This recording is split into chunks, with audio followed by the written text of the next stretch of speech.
Hello, আসসালামু আলাইকুম। সবাইকে মাহে রমজানের শুভেচ্ছা। তো আমি আজকে উম খেজুরের শরবত করব। তার জন্য খেজুর, কলা আর গুঁড়া দুধ নিয়ে নিছি। আপনারা লিকুইড দুধ নিয়ে নিতে পারেন। তো আমি হালকা কুসুম গরম পানি দিয়ে দুধটা গোলায় নিব। তারপর আমি এই খোসাগুলা ছাড়াই নিলাম আর দুধটা গোলায় নিছি। তো আমি এখন সব ব্লেন্ডার দিয়ে দিব, পরিমাণ মতো পানিও দিয়ে নিব। আর এখানে বরফ এড করার কোনো দরকার নেই। ঠান্ডা পানি আপনারা বরফ যখন এটা শরবতটা করা হইব তখন আপনারা গ্লাসে বরফ দিয়ে নিতে পারেন। আমি পরিমাণ মতো পানি দিয়ে দিতেছি, নর্মাল পানি। তো আপনাদের মাঝে আমার অনেক দিন ধরে ভিডিও করা হয় না, তো ইনশাল্লাহ আপনাদের সাথে এখন রেগুলার ভিডিও দেওয়ার চেষ্টা করব। তো এখন আমি ব্লেন্ডার করে নিব আস্তে আস্তে। তো পরিমাণ আমি 2 চামচ পরিমাণ চিনি দিয়ে দিব।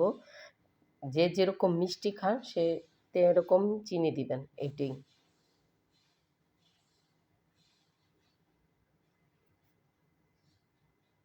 আমি এখন ব্লেন্ডার করে নিতেছি আস্তে আস্তে।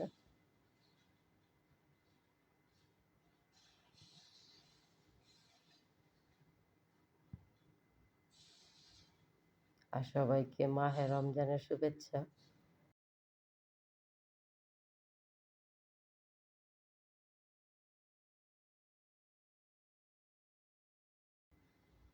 লাইক কমেন্ট করবেন।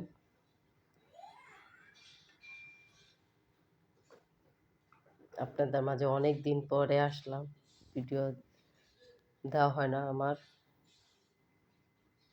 তো ইনশাল্লাহ চেষ্টা করবো রেগুলার ভিডিও দেওয়ার জন্য।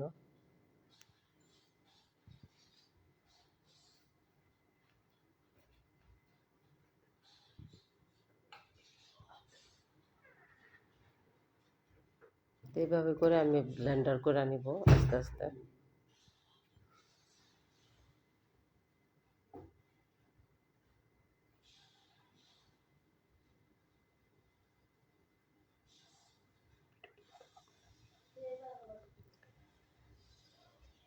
যদি আমার ভিডিওটা আপনাদের কাছে ভালো লাগে তো সবাই লাইক কমেন্ট শেয়ার করবেন।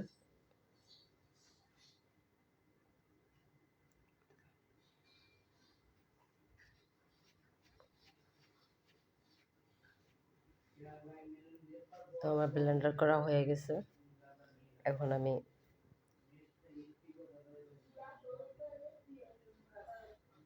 আর এটা আপনাদের ঘনত্বটা, আপনারা যেরকম ঘন খাবেন সেরকম আমি হবে গ্লাসে ঢালে দেখলাম না ঠিক আছে। তো আপনাদের এই যে চামচ দ্বারা এটা দেখাইতেছি যে না পারফেক্ট হয়েছে। এর চেয়ে বেশি পাতলা করলে খেতে মানে খাইতে ভালো লাগবে না। তো এই রোজার মাস তো, তো শরবতটা খায়া কীরকম বা এটার রিভিউ দেওয়ার মতন ইয়া নাই। তো ইফতারির জন্য তৈরি করা। তো আমি একটু সুন্দর করে সাজায় আপনাদের সামনে আনতেছি। তো আমার পুরো কমপ্লিট হয়ে গেছে শরবত বানানো, একবারে ইজি, মানে অল্প সময়তে তাড়াতাড়ি ঝটপট করা যায় কি। তো এই যে শেষ ফাইনাল লুক। এই যে আমি একটু ডেকোরেশন করছি, একটু খেজুর আর একটু কলা মানে দিয়ে, যে দুইটা উপরে করা আর উপরে একটু রব যা দিছি যাতে একটু জাস্ট সৌন্দর্যের জন্য, আর বরফ 2 টুকরা বরফ দিয়ে দিছি, এটা মানে ঠান্ডা হইব তার জন্য। তো এই যে আমার কমপ্লিট হয়ে গেছে শরবত বানানো। তো আপনারা একবারও ঘরে বানায় ট্রাই করবেন। আর ভালো লাগলে লাইক কমেন্ট শেয়ার করবেন। তো ভালো থাকবেন সবাই। আল্লাহ হাফেজ। সবাই আমাদের জন্য দোয়া করবেন।